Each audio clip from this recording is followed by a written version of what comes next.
देशातल्या सगळ्यात मोठ्या आणि सर्वोत्कृष्ट कारभार असलेल्या बँकेचं मुख्य कार्यकारी अधिकारी पद हे सहजासहजी कुणाला मिळत नाही आणि तब्बल 8 वर्ष ते ह्या पदावर कार्यरत आहेत. ग्रीन हाऊस सारखं उच्च तंत्रज्ञान आणताना खर्चिक आहे. मग सुरुवातीला चांगले शेतकरी निवडलं आणि कंपन्यांशी टायअप केलं. त्याला ढोबळी मिरची, आमचे कैलासवासी बाळासाहेब पवार पुष्यभूषण होते, असे शेकडो शेतकऱ्यांचा ग्रुप तयार केला. कैलासवासी अभिषराजे भोसले यांच्या आशीर्वादानं आम्ही अजिंक्य फळे फुले सहकारी संस्था स्थापन केली आणि त्या संस्थेच्या माध्यमातून आपण देशात आणि परदेशात आपण फुलांची निर्यात सुरू केली. तर लक्षणीय यश आलं. आणि एक वेळ अशी होती की सातारची फुलं गेल्याशिवाय दिल्लीचं मार्केट ओपन होत नव्हतं. त्यामुळं 2000 ग्रीन हाऊसेस उभं करण्यात आम्हाला जिल्हा बँकेच्या माध्यमातून यश मिळालं. लोकांना पूरक व्यवसाय कुठले असले पाहिजे, डेअरीचे असले पाहिजे. इस्रायलची गाय एका वेळेला 12,000 लिटर दूध घेते, आपली गाय का घेत नाही 2,000-2,500? महाबळेश्वर तालुक्यामध्ये 500 एकरवरून 3,000 एकरवर आम्हाला क्षेत्र वाढवण्यात यश मिळालं. आता मी ऍग्रिकल्चर पुरता राहिलो का? तर नाहीये, कारण माझा शास्त्रज्ञ, शेतकरी, एक्सटेन्शन वर्कर आणि आता बँकर आणि मुळामध्ये ही शेतकऱ्यांची बँक. बँकिंग मधलं नॉलेज काहीच नाही असा एक आक्षेप होता माझ्यावर. 1600 कोटी ओन फंड्स, माझ्या बँकेचे 390 का? चांगली बँक आहे एवढी, फाय इट इज सो. मग त्याच्यावर खूप काम केलं आणि आज 1100 कोटीपेक्षा ओन फंड्स मला नेण्यात यश मिळाले.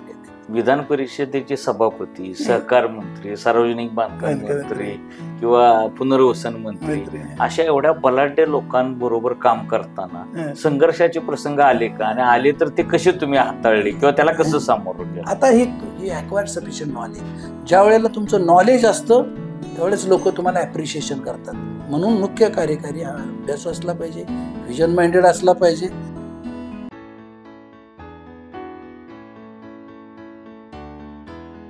नमस्कार, मी विनोद कुलकर्णी. आरस पाणी यूट्यूब चॅनलमध्ये आपण गप्पांचा कार्यक्रम आयोजित करतोय. वेगवेगळ्या क्षेत्रातील मान्यवरांशी आपण गप्पा मारतो, त्यांचा जीवन प्रवास उलगडून दाखवण्याचं काम आपण ह्या चॅनलवरती करतो आणि अनेक मोठी माणसं आपल्या चॅनलवर येत आहेत. आज सुद्धा जी व्यक्तिमत्व आलेले आहे ते सातारा जिल्हा मध्यवर्ती बँकेचे मुख्य कार्यकारी अधिकारी डॉक्टर राजेंद्र सरकाळे, जे अर्थतज्ञ, शेतीतज्ञ आहेत. सामान्य शेतकरी कुटुंबाचा मुलगा म्हणून ते पुढे आले. क्लार्क टू जिल्हा बँकेचे मुख्य कार्यकारी अधिकारी असा त्यांचा प्रवास आहे. ही बँक सुद्धा देशातील 1 नंबरची बँक आहे आणि नाबार्डनं 6 वेळा पुरस्कार देऊन गौरवलेली बँक आहे. देशातल्या सगळ्यात मोठ्या आणि सर्वोत्कृष्ट कारभार असलेल्या बँकेचं मुख्य कार्यकारी अधिकारी पद हे सहजासहजी कुणाला मिळत नाही आणि तब्बल 8 वर्ष ते ह्या पदावर कार्यरत आहेत. त्यांच्यामुळं सातारा जिल्ह्यातील अर्थवाहिनी एक मजबूत, सक्षम आणि भक्कम झालेली आहे. महाराष्ट्रातल्या अनेक जिल्हा बँका रसातळाला जाताना किंवा त्यांच्यावर प्रशासक येतोय अशी परिस्थिती असताना सातारा जिल्ह्याची ही बँक ही अतिशय मोठी करण्यामध्ये डॉक्टर राजेंद्र सरकाळे यांचा सिंहाचा वाटा आहे. आपल्याला आज बँकेविषयी फारशी जाणून घ्यायचं नाहीये, पण डॉक्टर राजेंद्र सरकाळे यांचा प्रवास जाणून घ्यायचा आहे. म्हणजे नव्या पिढीला प्रेरणा मिळू शकते की एखादा माणूस हा 10,000 कोटीच्या बँकेची ठेव असलेल्या बँकेचा प्रमुख होऊ शकतो आणि आपल्या भागातल्या कोरेगाव तालुक्यातल्या छोट्याशा गावातून येऊन तो हे प्रमुखपद सांभाळू शकतो. हा विश्वास आपल्या तरुणांमध्ये निर्माण झाला पाहिजे. त्या दृष्टीने आपण ही मुलाखत आयोजित करतोय. नमस्कार डॉक्टर सरकाळे. नमस्कार. तर आपलं शिक्षण आणि जिल्हा बँकेची नोकरी हा कसा काय तुम्ही प्रवास केला? तुम्ही कृषी विद्यापीठातून शिकलेले विद्यार्थी आहात, जिल्हा बँकेत कसं काय आला तुम्ही? नमस्कार मित्र, मी डॉक्टर राजेंद्र सरकाळे. विनोदराव माझे मित्र आहेत जवळचे, आणि त्यांनी आता माझा प्रश्न विचारले की तुमचा जीवन प्रवास कसा झाला. तर खरं मी आनंदानं आणि अभिमानानं सांगेन की माझं गाव कोरेगाव तालुक्यातील एक छोटंसं गाव आहे, सरकलवाडी म्हणून. 2,000 लोकसंख्येचं गाव. तिथं मी प्राथमिक शिक्षण घेतलं, 1ली ते 7वी, आणि त्याच्यानंतर रयत शिक्षण संस्था म्हणजे कर्मवीर अण्णांची जी संस्था आहे ते भारत विद्या मंदिर वाघोली, त्या ठिकाणी 10वी ते 12वीचं शिक्षण माझं पूर्ण झालं. आणि त्याच्यानंतर मग मी दापोलीला कोकण कृषी विद्यापीठातून MSc ॲग्री आस्पे फाउंडेशनचं मला गोल्ड मेडल प्राप्त झालं. खरं म्हणजे हे करत असताना माझे जे वडील आहेत ते आदर्श शिक्षक होते जिल्हा परिषद, आणि एक सुसंस्कृत व्यक्तीनं माझ्यावर संस्कार घडवले. आणि त्यांची इच्छा होती की माझा मुलगा इंजिनियर व्हावा, डॉक्टर व्हावा. आणि मला तसं 10वीला खूप चांगली मार्क मिळाली सुद्धा. पण गव्हर्नमेंट कॉलेजमध्ये खूप लांब मला ॲडमिशन मिळाली तिकडं ह्याच्यामध्ये लातूर वगैरे जिल्ह्यामध्ये. आणि वडील म्हटले तू लहान आहेस, तशी माझी तब्येत पण तशी कमकुवत होती त्यावेळेला आणि मला पाठवलं नाही. मला म्हटले बघू आपण 12वी नंतर काय करायचे ते. आणि 12वीला मी आजारी असल्यामुळं तसं मला 58% मार्क मिळाल्यामुळं मला तसा पर्याय राहिला नाही विद्यापीठात जाण्याशिवाय. आणि मग मी विद्यापीठाचा कृषीचा प्रवास स्वीकारला आणि माझी मग थोडीशी जडणघडण होत गेली. तर आता माझं गाव मी म्हटलं सर्कलवाडी छोटंसं खूप तुम्हाला माहिती आहे खेडेगावात पूर्वी काय सुविधा होत्या. लाईट नव्हती किंवा काही वाचनाला आपण अंधारात कधी ते छोट्या ह्याच्यात रॉकेल असलेल्या दिव्याखाली अभ्यास करून मी 4थीला मला स्कॉलरशिप मिळाली, 7वीला मिळाली विनोद साहेब. त्याच्यामध्ये 10वीला असं टप्प्याटप्प्यानं माझी ग्रोथ होत गेली. आणि मग सुरुवातीपासून मला अभ्यासाची खूप सवय होती आणि मला शाळेमध्ये त्याच्यात मॉनिटर म्हणून निवडायचे, हा हुशार आहे असं. आणि तेव्हापासून एक माझ्या मनामध्ये उर्मी होती, yes let us do something, काहीतरी केलं पाहिजे. आणि म्हणून मग दापोलीत गेलो आणि तिथं गेल्यानंतर मला बाहेर जायची सवय नाही. पहिल्या मला वेळेला 2.35 ग्रेड पॉईंट म्हणजे 4 पैकी मला 40% मार्क मिळाली. खूप नाराज झालो. आमचे वडील शिक्षक, आमची 4-5 भावंड आणि त्यातून आपल्याला तिकडं पाठवलेलं आहे आणि आपण काहीतरी केलं पाहिजे. आणि मी इतका असा जोरदार अभ्यास केला, मला लगेच BSc ॲग्रीला फर्स्ट क्लास मिळाला आणि MSc ॲग्रीला तर गोल्ड मेडल मिळालं. आणि त्याच्यानंतर मला विद्यापीठानं डायरेक्ट शास्त्रज्ञ म्हणून माझी नियुक्ती केली.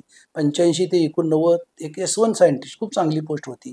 आणि त्याच्यामध्ये मी संशोधन केलं. आणि त्याच्यानंतर असं वाटायचं, मी यायचो इथं सातारला आणि बघायचो सातारा जिल्हा बँकेची इमारत किंवा इकडं नगर परिषदेकडे यायचो राजवाड्याकडं. आपण ह्या आपल्या होम डिस्ट्रिक्टमध्ये का येऊ नये, काहीतरी करूया असं एक मला सारखी भावना माझ्यात जागृत व्हायला लागली. आणि दरम्यानच्या काळात जाहिरात आली आणि मी ॲप्लाय केलं आणि मला कैलासवासी विलासराव पाटील उंडाळकर, त्यावेळेला सर्वच मान्यवर होते, कैलासवासी अभय शहाजी भोसले साहेब, या सगळ्यांनी मला सिलेक्ट केलं. फक्त एक अट घातली, तू या जिल्ह्यातला आहेस, गोल्ड मेडल आहे, सगळं तुझं करिअर चांगलं आहे, फक्त बँक सोडू नकोस बाबा, अशी मुलं मिळत नाहीत असं बरोबर विनोदराव मला सांगितलं. आणि सांग मला इतका आनंद वाटला. तेवढी काय राजकीय तशी पार्श्वभूमी नाही ना, जिल्हा बँकेमध्ये येणं म्हणजे इट इज व्हेरी डिफिकल्ट. पण मी तेव्हापासून आलो आणि मग सायंटिस्ट तिकडून आल्यानंतर डोक्यात असतं ना शास्त्रज्ञ, पण मला काही जुळे नाहीत. सहकाराचं विनोदराव हे सगळं ते थोडंसं कॉपरेटिव्ह सेक्टर, राजकारण आणि आपला स्वभाव वेगळा. पुन्हा इथले प्रस्थापित म्हणायचे तू एवढा शिकलायस कशाला थांबतो वगैरे वगैरे. पण म्हटलं थांबूया. 1 वर्ष गेलं, 2 वर्ष गेलं. काकांचं बारीक लक्ष होतं, बोर्डाचं होतं. माझा अभ्यास करण्याची माझी पहिल्यापासून वृत्ती होती आणि त्यामुळं हळू त्यांच्या नजरेत भरलो.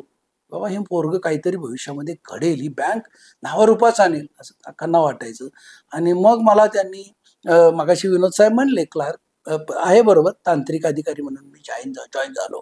आणि त्याच्यानंतर मग मला प्रथम श्रेणीचा दर्जा दिला. त्याच्यानंतर मला 96ला इस्रायलला पाठवलं आणि इस्रायलचं जे तंत्रज्ञान, आधुनिक तंत्रज्ञान आहे ते मी पाहून थक्क झालो. आणि तेव्हा आलो परत आणि पुस्तक लिहिलं, शेती इस्रायलची माती सातारची, त्याला राज्य पुरस्कार मिळाला. आणि तेव्हापासून खरं नवीन तंत्रज्ञान जे आहे ह्या सातारा जिल्ह्यामध्ये कसं आणायचं त्याचा शोध सुरू झाला.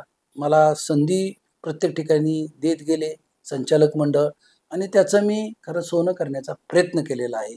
विनोदराव, तुम्ही विद्यापीठातनं गोल्ड मेडल मिळवलं. गोल्ड मेडल मिळवून तुम्ही संशोधक झाला असता किंवा भारताचं नाव संशोधनामध्ये सुद्धा पुढे नेऊ शकला असता, पण तुम्ही सहकारात आला. सहकारानं सातारा जिल्हाच नाही तर पश्चिम महाराष्ट्र आणि काही अंशी महाराष्ट्राचं सुद्धा आर्थिक चित्र ग्रामीण भागाचं बदललेलं आहे. तर तुमचा जो काय हे अभ्यास दौरे झाले, इस्रायलला गेला किंवा आणखी कुठं कुठं तुम्ही जे गेला, ह्याचा तुम्ही सातारा जिल्ह्याच्या शेतीमध्ये बदल करण्यासाठी कसा उपयोग केला आणि त्यातून काही शेतकरी घडले का आणि ते पुढे नावारूपाला आले का?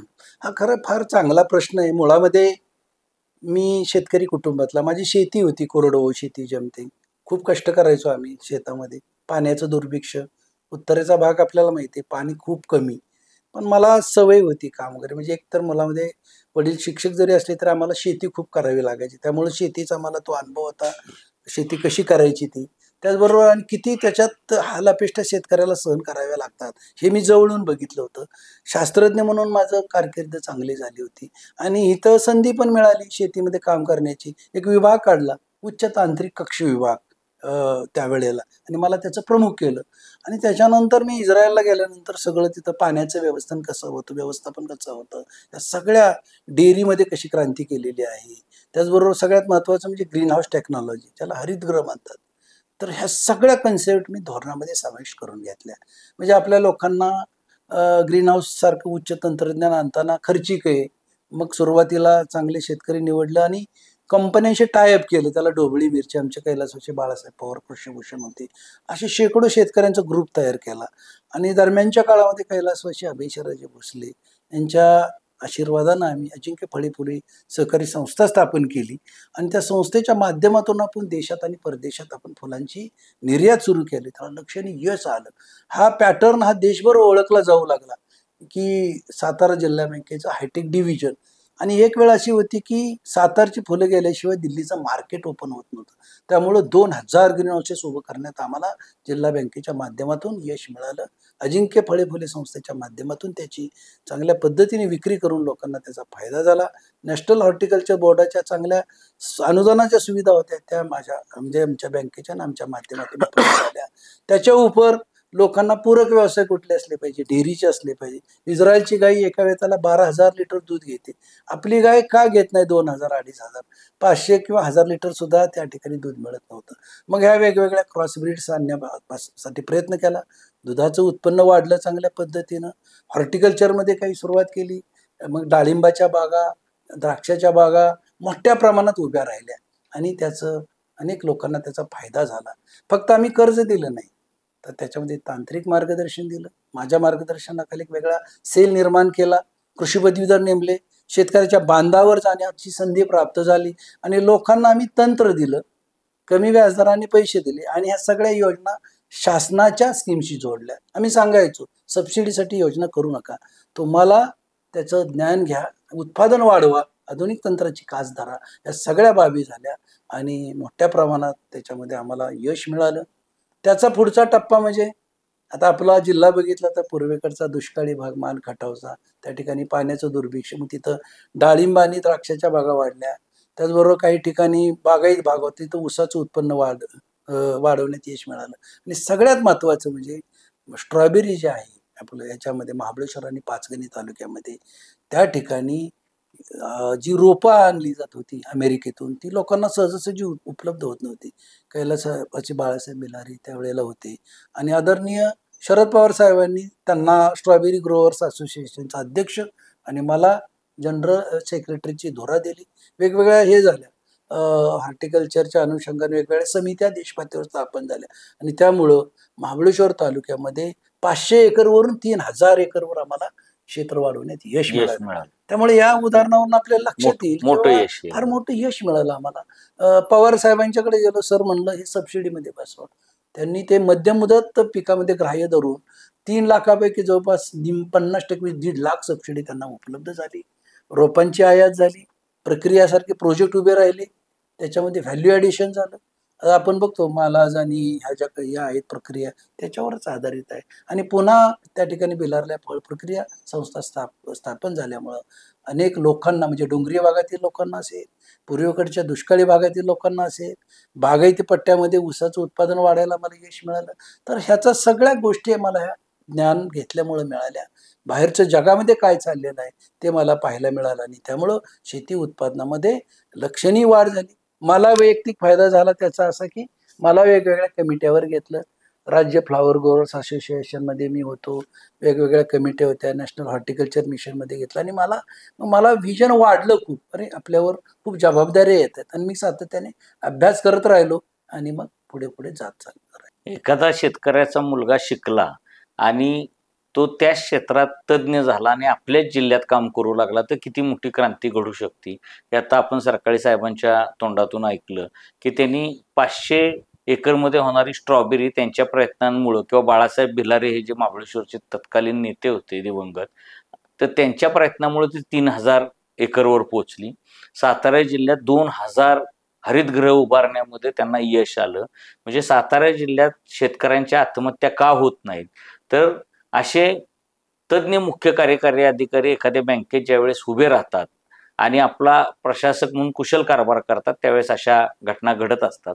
साहेब, बँकेत आपण काम करताय, बँकेची नोकरी म्हणजे 10 ते 6 आणि वर फॅन किंवा AC अशी एक लोकांची समजूत आहे. तर मुख्य कार्यकारी अधिकारी किंवा अशा उच्च पदावर जायचं असेल तर मुलांना असं वाटतं की मी नोकरीला लागलो की लगेच मला 50,000 लाख रुपये पगार मिळाला पाहिजे आणि लगेच मला खुर्ची टेबल बेल दाबली की शिपाई आला पाहिजे, त्यानं सर्व्हिस दिली पाहिजे मला. खरं अशी नोकरी करून एखादी बँक टिकती का, किंवा अशी नोकरी करून एखाद्या नोकराचा उत्कर्ष होतो का? तुम्हाला सुरुवातीला किती पगार होता आणि मग तुमची वाटचाल कशी कशी होत राहिली? हा, बरोबर विनोद साहेब. मी सुरुवातीला जॉईन झालो 1 मे 1989 साली. कारण मगाशी म्हटलं मी 4 वर्ष शास्त्रज्ञ होतो. मला सुरुवातीला आलो त्यावेळेला 2,000 रुपये पगार होता. पण मी पगाराचा जास्त विचार केला नाही. मला वाटलं की ह्या शेतकऱ्यांच्या सहवासात मला राहता येईल, गावाकडच्या लोकांना काही मदत करता येईल. आणि त्यामुळं ही टप्प्याटप्प्याने जी प्रगती झाली, मी मगाशी म्हटलं इस्रायल, त्याच्यानंतर 2000 साली मला युरोपला, 2002ला जपान आणि चायना, सगळं जवळपास बऱ्याचशा देशामध्ये पाठवलं. आणि माझं मग व्हिजन वाढलं. मला लगेचच संधी दिली डेप्युटी मॅनेजर म्हणून. पुन्हा मॅनेजर 2012, 2013ला जनरल मॅनेजर, पुन्हा डेप्युटी CEO, आणि पुन्हा मला जानेवारी 16ला त्याच्यामध्ये मुख्य कार्यकारी या पदावर मला त्या ठिकाणी हे केलं, प्रमोट केलं, पदोन्नती दिली आणि फार मोठी जबाबदारी माझ्यावरती. तर मित्र हो, हे सहजासहजी घडत नाही. त्याला इंटिग्रिटी, डिव्होशन ह्या गोष्टी फार महत्वाच्या आहेत. खूप काम केलं पाहिजे. उगाच मला काहीतरी पगार वाढ पाहिजे नुसतं आणि प्रमोशन पाहिजे. You don't go for that. You don't think for that. नेहमी कष्ट करा. तुमच्याकडं अभ्यास करण्याची वृत्ती पाहिजे आणि एक टार्गेट ठेवा, व्हिजन ठेवा. Yes, I am going to do it. आणि ते करत राहिल्यामुळं मला हे यश मिळालेलं आहे. खूप विनोद साहेब मला आताही नॅशनल, इंटरनॅशनल ठिकाणी बोलवतात, माझे लेक्चर्स घेतात. आता मी ॲग्रिकल्चर पुरता राहिलो का तर नाही आहे, कारण माझा शास्त्रज्ञ, शेतकरी, एक्सटेन्शन वर्कर आणि आता बँकर, आणि मुळामध्ये ही शेतकऱ्यांची बँक. आणि त्यामुळं इथं काम करायला खूप संधी आहे. जे माझ्या डोक्यात शेतीचं आहे ते प्रभावीपणे बोर्डापुढं मांडून त्याची अंमलबजावणी मला करणं शक्य झालंय. आता याचं काय झालं, काम केल्यामुळं पोस्ट मिळाल्या, पगार तर वाढतच राहतो. मला जवळपास विनोद साहेब 26 पुरस्कार प्राप्त झाले म्हणजे आतापर्यंत. आणि वेगवेगळ्या फील्डमधले. मी लेखक पण आहे. मी 5 पुस्तकं लिहिले, 400 आर्टिकल्स लिहिलेत. ॲग्रोवनमधली माझी आर्टिकल्स खूप गाजलेली आहेत.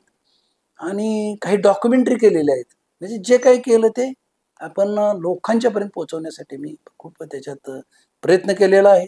जवळपास 35 देशाचा माझा दौरा झालेला आहे. मग ते बघताना कधी ॲग्रिकल्चर, कधी बँकिंगमधलं नवीन तंत्रज्ञान माझ्या बँकेमध्ये कसं आणता येईल. आणि कसं होतं, वरच्या पोस्टला गेले की अधिकार पण प्राप्त होतात. आणि मग आमचं संचालक मंडळ जे आहे ते फार पुरोगामी विचाराचं आहे. म्हणून हे घडतं सगळं देशामध्ये. बँक आमची जी आहे ते आता 1 नंबरला त्यांचं नाव घेतलं जातं. विनोद साहेब, पुरस्कार तुम्ही म्हटला 6 अवॉर्डचे सलग, पण आतापर्यंत 118 पुरस्कार मिळालेत. लिम्का बुक ऑफ रेकॉर्डमध्ये आमची नोंद झालेली आहे. असे कितीतरी गोष्टी सांगण्यासारखी. एकच मी सांगेन, मी जानेवारी 16ला चार्ज घेतला त्यावेळेला बॅलन्स शीट बघितली. मी माझं फार कौतुक करतोय अशातला बघा. अनेक लोक आमचे आप्पासाहेब भोसले म्हणजे फार मोठा माणूस होऊन गेला. बँकेचे पायकिसन राबा, यशवंतराव चव्हाण साहेब यांच्या बँकेमध्ये मला काम करण्याची संधी मिळते. मग आल्यानंतर थोडंसं असं वाटायचं लोकांना, हा कृषी पदवीधर काय बँक, म्हणजे वस्तुस्थिती काय बँकेचं करणार, बॅलन्स शीट काय करणार, असं बँकिंग मधलं नॉलेज काहीच नाही असा एक आक्षेप होता माझ्यावर. अरे म्हटलं काय, कसं काय म्हणतं, ठीक आहे म्हटलं. मग मी वडिलांना म्हटलं मला 6 महिने द्या. आणि मग मी खूप म्हणजे अभ्यास पहिल्यापासून करतोयच, पण मला असं वाटलं की यस, आपण काहीतरी प्रूव्ह करून दाखवू की बाबा एक कृषी पदवीधर सुद्धा एक चांगलं काम करू शकतो. आणि मग मी चार्ज घेतल्यानंतर सगळी बॅलन्स शीट अभ्यासली, खूप बारकाईनं अभ्यास केला, तज्ज्ञाबरोबर चर्चा केली. म्हणजे जे तज्ज्ञ त्यांच्यावर मी सातत्याने 2-2, 4-4 तास चर्चा करत होतो. मग माझ्या बँकेमध्ये आता बॅलन्स शीट तर चांगली होती, पण ज्या कमकुवत बाजू होत्या त्या मी पुढे आणण्याचा प्रयत्न केला. मी ज्यावेळेला चार्ज घेतला त्यावेळेला चेअरमन हे होते आमचे सन्माननीय शिवेंद्रसिंह बाबा राजे भोसले साहेब होते. त्यांनी तर मला दिले, संचालक मंडळ सगळ्यांनीच मला आशीर्वाद दिलेत. पण बाबा म्हणले की हा कृषी तात्या पण म्हणले हा करेल, पण तू चांगलं काम कर असं म्हणले. पण बाबांचा प्रचंड माझ्यावर विश्वास होता. जसं विलास काकांचं नाव घेतलं, त्या पद्धतीनं म्हणलं की तू अभ्यास करत राहा आणि तू प्रूव्ह कर असे मला सांग चेअरमन होते. आणि मग मी बघितलं बॅलन्स शीट मध्ये काय काय त्याच्या त्रुटी आहेत. मी चार्ज घेतला त्यावेळेला ओन फंड 390 कोटी होते, म्हणजे त्यावेळेला 66 वर्ष झाली. अरे मला म्हटलं पुणे जिल्हा बँकेचे 1600 कोटी ओन फंड्स, माझ्या बँकेचे 390 का? चांगली बँक आहे एवढी, फाय इट इज सो. मग त्याच्यावर खूप काम केलं आणि आज 1100 कोटीपेक्षा ओन फंड्स मला नेण्यात यश मिळाले नाही. हे माझं स्वतःचं श्रेय नाही. माझे कर्मचारी जरी असले तरी संचालक मंडळानं मला खूप संधी दिली, विश्वास ठेवला, आणि ती तिजोरी घेऊन मी आता चाललोय. आता हे आहेत आमच्या बोर्डामध्ये, खरं सांगायचं म्हणजे रामराजे साहेब आहेत, शिवेंद्र बाबा महाराज साहेब आहेत, मकरंदबा पाटील साहेब आहेत, चेअरमन नितीन काका आहेत, सगळी दिग्गज मंडळी याच्यामध्ये आहेत. आणि यांच्याबरोबर काम करताना तुम्ही विषय काढलाय की दिग्गज मंडळी, विधान परिषदेचे सभापती, सहकार मंत्री, सार्वजनिक बांधकाम मंत्री किंवा पुनर्वसन मंत्री, अशा एवढ्या बलाढ्य लोकांबरोबर काम करताना संघर्षाचे प्रसंग आले का? आणि आले तर ते कसे तुम्ही हाताळले किंवा त्याला कसं सामोरं गेलं? आता ही कोऑपरेटिव्ह बँक आहे. बऱ्याच आता आमचे हे सुद्धा आहेत, नाव राहिलं उदयनराजे महाराज, बाळासाहेब पाटील साहेब, ही सगळी मंडळी. उदयनराजेंचा दरारा त्याचा काय अनुभव तुम्हाला? सगळे सांगायचे मला, आता व्हायचं त्यांचं, आता खरं बोलायचे, रागवायचे सुद्धा. पण ते एकदा म्हणले होते, आमच्या बँकेचं हे RBIचे जे गव्हर्नर होते, त्यांचं नाव, ते म्हणले आमचा हा आहे, म्हणजे रागवायचे आणि पण कौतुकही करायचं. आणि त्यामुळं ते मला चांगलं हे वाटतं, त्याच्यामध्ये आनंद पण वाटतो. आता वरची पोस्ट मध्ये संघर्ष आलाच, लोक मग सातारा जिल्हा तसा जागरूक आहे. तुम्ही म्हणता, आपण म्हणतो क्रांतिकारकांचा जिल्हा, पत्रकार मंडळी, विनोदराव, आमचे हरीश पाटणी वगैरे, हे सगळी मंडळी चांगले फार जागरूक आहेत.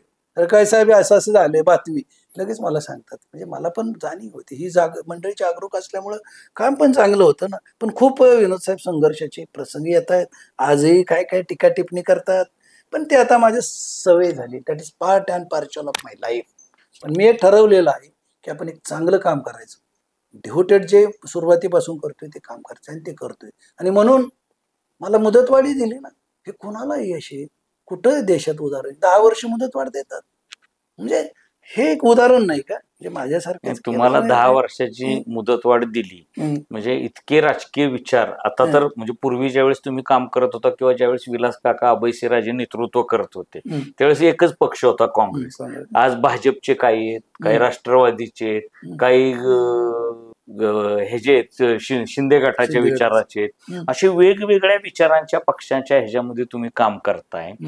जिल्हा बँकेमध्ये आता आज बघितलं तर डॉक्टर सरकाळेंना रिप्लेसमेंट दिसत नाही. म्हणजे आता सरकाळेनंतर ही बँक कोण चालवणार असा चेहरा पुढे दिसत नाही. तर त्यासाठी आता तुम्ही काही व्यवस्था केली आहे का, किंवा ही जिल्हा बँक माझ्यानंतर कोण चालवणार? जसं तुम्ही 390 कोटीवर 1100 कोटीवर आणली, ग्रॅज्युटीची रक्कम कर्मचाऱ्यांची त्याची तरतूदच केलेली नव्हती बँकेनं.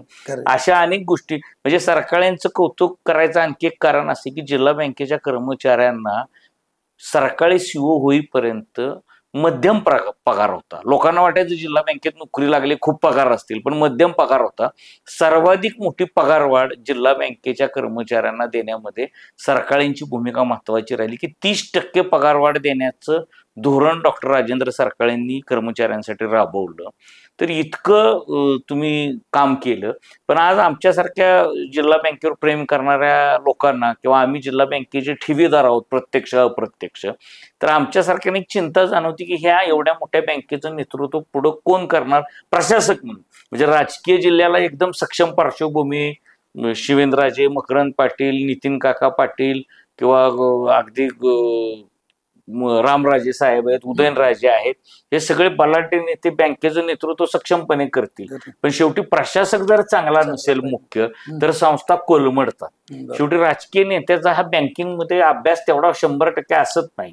त्यांना थोड्या गोष्टी माहीत असतात, किंवा धोरण कसं राबवायचं, शेतकऱ्यांचं हित कसं बघायचं. पण बँकेचं हित आणि बँकेचं अस्तित्व टिकवायचं असेल तर फक्त मुख्य कार्यकारी अधिकारी आणि त्याच्या अधिकाऱ्यांची उत्तम टीमच ती करू शकते. आज चेहरे दिसत नाहीत आणि त्याला धोरणही जबाबदार आहेत की शिफारशीनुसार बढत्या होत जातात. एखादाच डॉक्टर राजेंद्र सरकाळे असतो की शिफारशीच्या पलीकडचं जाऊन काम करून दाखवतो. तर आता ती व्यवस्था मला बँकेमध्ये दिसत नाही. तर ती व्यवस्था तुम्ही कशी उभी करणार? विनोदराव, आपण प्रश्न तसा सगळेच चांगले विचारलेत, पण हा प्रश्न असा आहे की आपण म्हटलं मुख्य कार्यकारी अधिकारी हा चांगला पाहिजे, पाहिजे का? तर पाहिजे, पाहिजेच. पण संचालक मंडळ व्हिजन मॅन्डेट पाहिजे.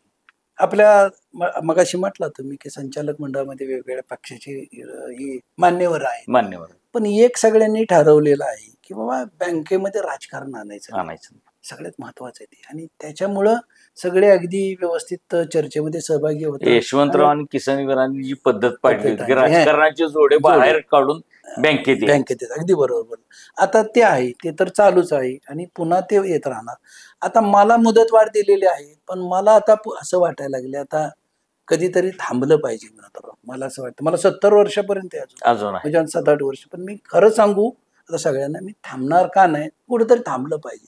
आणि मग मी बोर्डामध्ये म्हटलं की मला आता काही 1-1.5-2 वर्षामध्ये मला मुक्त करा. पण त्यांनी सांगितलं एकतर इच्छा असेल तोपर्यंत थांबा, पण मग माणूस तयार करून द्या. माणसं ही तयार झाली पाहिजे. नवीन पिढी त्याच्यामध्ये खरं फार अभ्यासू लोक मिळत नाहीत आपल्याकडे, सगळ्याच, विंजोरावची बँक असेल किंवा सगळीकडे. त्यामुळं मी आता काही लोक निवडतो, जाहिरात पण देणार आहे, आणि त्यांना 2 वर्षामध्ये घडवून कसं आपल्या बँकेला पुढं हे कंटिन्युटी राहील, चांगल्या पद्धतीने बँक पुन्हा अजून कशी चांगल्या नावारूपास येईल, ह्या पद्धतीनं मी त्याचं नियोजन करतोय आणि ते करणार.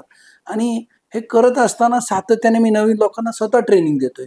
कारण मगाशी म्हटलं की माझं खूप दौरे झालेत, खूप अभ्यास झालेला आहे. बँकिंग सेक्टरमध्ये आरबीआयची परिपत्रक असतील, नाबार्डची माझी मुखोद्गत आहे, बॅलन्स शीट माझी मुखोद्गत. तुम्ही आता विचारलं तर मी सगळे आकडेवारी सांगेन. पण ते करताना एक सातत्याने लक्षात ठेवले की बँक नफ्यात आली पाहिजे, NPA कमी झाला पाहिजे. ह्या सगळ्या गोष्टी मी माझ्या सबऑर्डिनेटला सांगतोय. पण आता बघूया, घडवण्याचं नंतर आम्ही काम करतोय. मी पुन्हा एकदा सांगेन की मी ॲग्रिकल्चरमध्ये मगाशी सांगायचं राहून गेलं, तर मी ॲग्रिकल्चरमध्ये डॉक्टर, म्हणजे मी ॲग्रिकल्चरमध्ये PhD केलेली बँकेत आल्यानंतर. सातत्याने म्हणतो ना, शिकलं पाहिजे, ते मी शिकत राहिलो आणि अभ्यास करत राहिल्यामुळं माझं नॉलेज अपडेट झालं आणि त्याचा उपयोग या बँकेच्या वाढीसाठी होतोय. आणि तो निश्चितपणानं सगळ्या माझ्या सबऑर्डिनेटला मी ते सांगतो, ही ॲक्वायर्ड सफिशियंट नॉलेज. ज्या वेळेला तुमचं नॉलेज असतं त्यावेळेस लोक तुम्हाला ॲप्रिशिएशन करतात. म्हणून मुख्य कार्यकारी हा अभ्यास असला पाहिजे, व्हिजन माइंडेड असला पाहिजे. आणि मी आता विनोदराव हे बँक चालवतात, जनता सहकारी बँक. विनोदराव, मुख्य कार्यकारी अधिकारी पद फार महत्वाचं आहे. ते सगळ्यांना मोटिवेट करत असतो, तो कणा असतो, तो गाईड करत असतो. आणि त्यामुळं भविष्यामध्ये बँका जर चांगल्या चालायच्या असले तर सिलेक्शन ऑफ CEO किंवा सिलेक्शन काही बँकामध्ये GM म्हणतात, तो फार महत्वाचा असतो. कारण तोच खरी बँक संचालक मंडळाच्या मार्गदर्शनाखाली चालवत असतो. डे टू डे तोच तिथे असतो. आणि म्हणून मला हे माझ्या आयुष्यामध्ये खूप सक्सेस मिळालेला आहे. आपल्या सर्वांचं जिल्ह्यातले अनेक मगाशी शेतकरी, हजारो शेतकरी उभे राहिले, मला अगदी आदरानं बोलवतात, साहेब माझ्याकडे तुम्ही आलं पाहिजे. हेच मला फार आनंद आणि एनर्जी देऊन जातं. आणि त्या पद्धतीने मी आजही काम करतोय. आणि तुमचे सर्वांचे मला आशीर्वाद मला पुढच्याही कालावधीत राहिले पाहिजेत अशी मी विनंती करतो. मी रिटायर झालो तरी सगळ्यांच्या बरोबर समाजाचं कार्य करणार आहे. गावाचा पॅटर्न सुद्धा मी बदललेला आहे. सामाजिक कार्य पण करतो मी. त्यामुळं आपल्यापुरता विचार न करता समाजाला काय फायदा होईल हे मी पाहत असल्यामुळं मला खूप आनंद मिळतो. मी 12 तास काम करतो आणि अत्यंत आनंदाने आणि उत्साहानं करतो. सकाळी 8:30-9ला जातो, संध्याकाळी 8 वाजेपर्यंत बँकेत जातो. ही सवय लागली शरीराला, आणि ते तुम्हाला सवय होणं फार आवश्यक. You should be habituated for that, आणि तेव्हाच ते सक्सेस मिळतं. उगीच उद्या बँकेत निघालोय किंवा कुठल्या कामाला निघालोय, मग चला सकाळी एक ओझं म्हणून चाललंय, असं करू नका. या आयुष्यामध्ये काहीतरी अचीव करण्यासाठी निश्चित काहीतरी ध्येय धोरणं ठरवा, आणि ते करताना वेळ देणं अत्यंत आवश्यक आहे.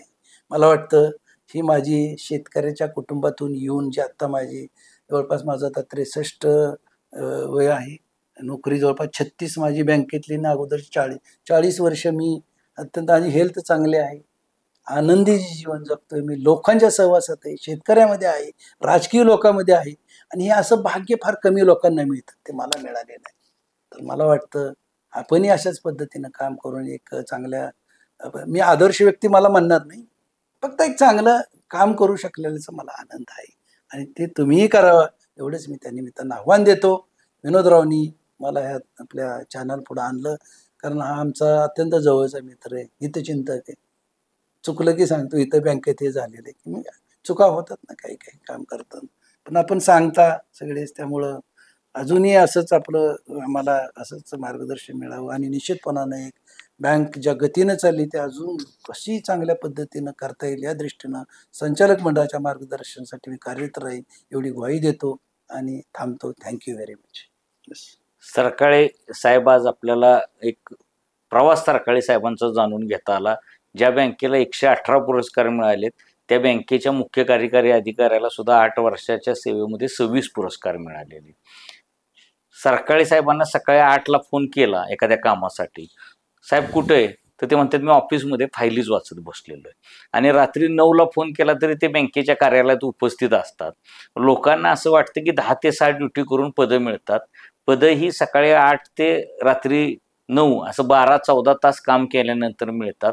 आणि एखादी संस्था ऊर्जित अवस्थेला येते, ते असे मुख्य कार्यकारी अधिकारी ज्यावेळेस तिथं राबतात त्यावेळेस ती संस्था ऊर्जित अवस्थेला येते. संचालक मंडळाचं व्हिजन आणि धोरण महत्त्वाचं आहेच, पण असे कर्मचारी किंवा असे अधिकारी सुद्धा अतिशय महत्त्वाचे असतात. अभ्यासू अधिकारी एखाद्या संस्थेला मिळाली तर काय चमत्कार घडू शकतो हे आपण सातारा जिल्हा मध्यवर्ती सहकारी बँकेच्या रूपानं बघतोय. सरकाळे साहेबांसारखी माणसं ही महाराष्ट्रातल्या सहकाराला दिशा देण्यासाठी उपयोगी ठरणारी आहेत. महाराष्ट्राच्या सहकारालाच नव्हे तर देशाच्या सहकाराला सुद्धा त्यांचा उपयोग होऊ शकतो. सरकार हे सहकार विद्यापीठाची स्थापना करतंय. सरकाळेसारख्या विद्वान माणसांचा उपयोग सरकारनं सुद्धा करून घेतला पाहिजे.